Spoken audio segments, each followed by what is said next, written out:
एक लड़की ने अपने जीजा के साथ मिलकर अपने होने ही वाले पति को मौत के घाट उतार दिया। जी हाँ दोस्तों, सही सुना आपने। तो क्या है पूरा मामला जानेंगे, बने रहिए इस वीडियो के एंड तक। दरअसल मामला है झारखंड के गिरिडीह का। यहाँ पर एक 20 साल का नीरज हाजरा नाम का लड़का रहता है और बहुत अच्छा होनहार लड़का रहता है। अपने घर वालों का ख्याल रखने वाला, अपने घर वालों को, अपने माँ बाप का ख्याल रखने वाला और सभी के साथ अच्छा रहने वाला और बहुत अच्छा लड़का रहता है, जिसके अड़ोस पड़ोस वाले लोगों के साथ भी अच्छी सब कुछ रहता है, सब उसकी तारीफ करते। और काफ़ी मेहनत करने वाला लड़का। यहाँ तक कि अपने परिवार की, उसके परिवार की फाइनेंशियल कंडीशन जो रहती है वो थोड़ी सी कमज़ोर रहती है, तो उसको सही करने के लिए अपने परिवार से, गिरडी का रहने वाला लड़का राजस्थान और मुंबई जो है तो मेहनत मजदूरी और पैसे कमाने के लिए जाया करता था। तो घर वाले देखते हैं कि नीरज काफ़ी मेहनत करता है, काफ़ी काम करता है और सबका ख्याल रखता है, तो क्यों ना इसकी भी शादी करवा दो और इसके लिए भी कोई इसी लेके आ जाए जो इसका ख्याल रखे। तो नीरज के पापा जो रहते हैं वो सभी आसपास और करीबी और जो रिश्तेदार रहते हैं उनसे बोलते हैं कि भाई हमें नीरज की शादी और करना है और इसके लिए कोई लड़की बताए, क्योंकि नीरज भी 20 साल का भी हो चुका था। तो ये बात आगे बढ़ती है और आगे बढ़ने के बाद फिर जो है तो इनके पास एक रिश्ता आता है और वो रिश्ता आता है उर्मिला कुमारी का। तो ये रिश्ता आता है, उनके पास फोटो आती है, घर वाले फोटो देखते हैं और बोलते हैं लड़की तो काफ़ी अच्छी है और इसकी नीरज की जोड़ी अच्छी लगेगी और सीधी सादी लड़की है और बहुत अच्छी लड़की दिख रही है, अच्छे नेचर की लड़की दिख रही है करके जो है तो उनकी बातचीत, उनका रिश्ता जो रहता है वो पक्का हो जाता है। और रिश्ता पक्का होने के बाद उनकी शादी भी फिक्स हो जाती है। तो शादी की तारीख रहती है 7 जुलाई। और जब शादी की जो तारीख फिक्स होती है वो शादी की तारीख से करीब 5-6 महीने पहले फिक्स होती है, और जो है तो उर्मिला और जो नीरज रहते हैं वो आपस में बात, फोन वगैरह पे बातचीत भी करते रहते हैं। और कभी उर्मिला ने ऐसा नहीं कहा नीरज से कि मैं तुम्हें पसंद नहीं करती। और जो है तो यहाँ तक कि उर्मिला के घर वालों ने उर्मिला से पूछा भी कि तू उस लड़के को पसंद करती है, तो उर्मिला ने बोली हाँ मैं उस लड़के को पसंद करती हूँ। उससे ये भी पूछा गया कि तेरा कहीं किसी से अफेयर तो नहीं है, कि तू किसी और को तो पसंद नहीं करती, तो उन्होंने कभी नहीं कहा कि हाँ मैं किसी और को पसंद करती हूँ। वो नीरज के घर वालों ने भी जो है तो उससे पूछा था नीरज से कि तू किसी को पसंद तो नहीं करता है, या और उर्मिला जो है तो तुझे पसंद है। तो नीरज बोलता है कि हाँ मुझे उर्मिला जो है तो पसंद है और मुझे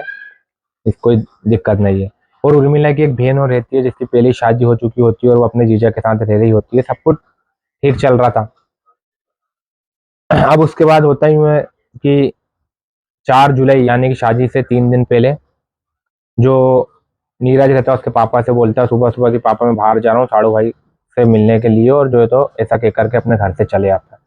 अब शाम हो जाती है, नीरज घर नहीं लौटता, घर वाले परेशान होते हैं, घर वाले ढूंढते हैं तक कि रात हो जाती है, फोन वगैरह लगाते हैं, नीरज का कुछ पता नहीं चलता। उसके बाद में जो है तो रात हो जाती है और अगला दिन पूरा हो जाता है, नीरज का कोई पता नहीं चलता। उसके बाद नीरज के जो पापा रहते हैं वो वही थाने में जाते हैं और थाने में जाके मिसिंग कंप्लेंट करते हैं कि मेरे लड़के की 3 दिन बाद शादी थी और वो जो है तो कल दिन से गया था और जब से अभी तक घर नहीं लौटा, ना उसको कोई पता चल रहा है, ऐसा करके मिसिंग कंप्लेंट करवाते हैं और एक फोटो वगैरह भी लेकर के जाते हैं। अब उसके बाद जो है तो घर वालों को कुछ ना कुछ डाउट तो रहता है, लेकिन घर वाले जो है तो ये नहीं देखते, ये नहीं सोचते कि भाई जो लड़की है जिससे उसका रिश्ता हुआ उसकी तरफ किसी को शक नहीं या उसकी तरफ किसी का ध्यान नहीं जाता है, क्योंकि लड़की को तो सब भोली भाली और सब अच्छी समझते हैं। पुलिस जो रहती है, पुलिस फिर जो है तो ये देखती है कि जब 3 दिन बाद शादी थी और एकदम से लड़का गायब होगा और पता नहीं कहाँ चले गया, तो पुलिस को जो है तो लड़की के ऊपर भी शक होता है और पुलिस जो है तो फिर नीरज की मोबाइल की जो लोकेशन रहती है बंद होने से पहले तरह की लोकेशन निकालती है, तो लोकेशन और कहीं नहीं, घर के आसपास की लोकेशन आती है। फिर पुलिस जो रहती है वो उर्मिला के भी फ़ोन की लोकेशन निकालती है, तो नहीं उसकी भी लोकेशन में कुछ ऐसा आता नहीं है, उसके घर आके आसपास की वो लोकेशन मिलती है। उसके बाद पुलिस जो रहती है उर्मिला के फ़ोन पे किसी से बात हुई हो उस टाइम पे उसकी कोई लोकेशन, तो ऐसा कोई नंबर भी नहीं मिलता कि जिसकी लोकेशन नीरज की लोकेशन पे मैच हो जाए। अब उसके बाद पुलिस को जो है तो इसमें कुछ नहीं मिलता, लेकिन फिर पुलिस जो रहती है तो आसपास में सभी जगह खबर पहुंचा देती है कि नहीं भाई ये लड़का मिस हुआ है और ये लड़का अगर कहीं इसकी कोई मालूम हो तो बताए। अब आता है 7 जुलाई यानी कि जिस दिन नीरज की शादी होना रहता है उसी दिन आती है पुलिस के पास एक खबर। खबर ये आती है कि गिरडी से करीब 70 किलोमीटर दूर बिहार के जुमई के एक जंगल में, जिसका नाम रहता है बेला, 70 किलोमीटर यहाँ से करीब 2 से ढाई घंटे वहाँ पहुँचने में लगे, इतने दूर जो है तो एक लाश मिलती है और पुलिस के पास उसकी खबर आती है कि यहाँ पे एक लाश मिली है। और पुलिस जो है तो फिर वहाँ जाती है और वहाँ जाकर जब देखती है तो लाश और कोई की नहीं बल्कि नीरज की लाश रहती है। अब पुलिस जो है तो उसके घर वालों को फ़ोन लगाती है और उनको बुलाती है कि यहाँ नीरज की लाश मिली है, आप आके देखिए। फिर वो आते हैं, फिर जो है तो उसकी लाश को देखते हो, घर वाले देखने के बाद ये बोलते हैं कि हाँ ये लाश नीरज की, और उनके ऊपर जो है तो दुखों का पहाड़ टूट जाता है और वो जो है तो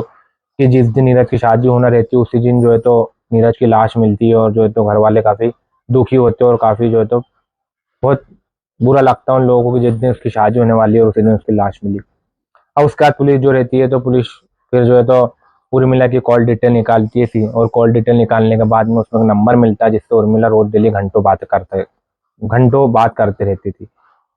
और वो नंबर जो है तो और किसी का नहीं बल्कि उसी के जीजा सुभाष पासवान का रहता है, जिससे उर्मिला रोज एक एक डेढ़ डेढ़ घंटे बात किया करती थी। तो अभी बात सबको मालूम पड़ती है, सभी बोलते हैं एक जीजा और एक साली इतनी रोज रोज इतनी इतनी बात कैसे करते हो, सबको ये लगता है कि इनका कुछ ना कुछ अवैध संबंध है। अब पुलिस जब जो है तो उस नंबर की लोकेशन उस दिन और नीरज की जो लोकेशन से मैच करती है तो वो लोकेशन एक ही जगह की मिल जाती है। तो पुलिस जो रहती है फिर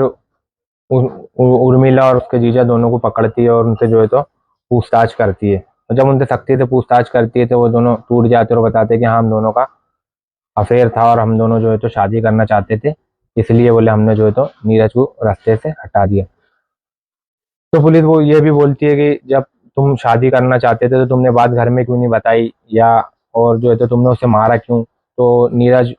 को मारा क्यों तुमने। तो जो वो रहते उर्मिला और सुबाद वो बोलते हैं कि मैं मेरी वाइफ को कुछ टाइम बाद छोड़ने वाला था और उर्मिला से शादी करने वाला था, और अगर ये बात हम जो है तो घर में बताते तो घर वाले इस रिश्ते को एक्सेप्ट नहीं करते हो, यहाँ और लोगों को अगर मालूम पड़ता तो बदनामी अलग होती, इसलिए हमने नीरज को हमारे रास्ते से हटाना ही बेहतर समझा। तो उसके बाद में जो है तो दोस्तों वो जो गिरडी से 70 किलोमीटर दूर, यहाँ से करीब 2 से ढाई घंटे लगते हैं, वहां पर ले जाकर इन्होंने जो है तो नीरज की लाश को फेंका उस जंगल के अंदर कि ये दूसरे स्टेट का मामला रहेगा तो वहाँ उधर पुलिस जो है तो जो भी होगा उधर होगा, अपने ऊपर बात नहीं आएगी। लेकिन पुलिस ने जो है तो इन्वेस्टिगेशन जो करा बहुत अच्छा करा और फिर जो है तो इस केस को बहुत अच्छे से सॉल्व करा और ये केस जो है तो हम सबके सामने आया। तो एक बार फिर एक लड़की ने जो है तो अपने प्रेमी के साथ जीजा प्रेमी के साथ मिलकर एक अपने होने वाले पति की जान ले ली। और क्या है आपका कहना है इस केस के बारे में, आप कमेंट्स करके जरूर बताओ। और ऐसी डिटेल और ऐसी इन्फॉर्मेशन जानने के लिए मेरे पेज को और मेरे चैनल को सब्सक्राइब जरूर करें। फिर मिलते हैं नेक्स्ट वीडियो में, जब तक अपना और अपनों का ख्याल रखिए। धन्यवाद।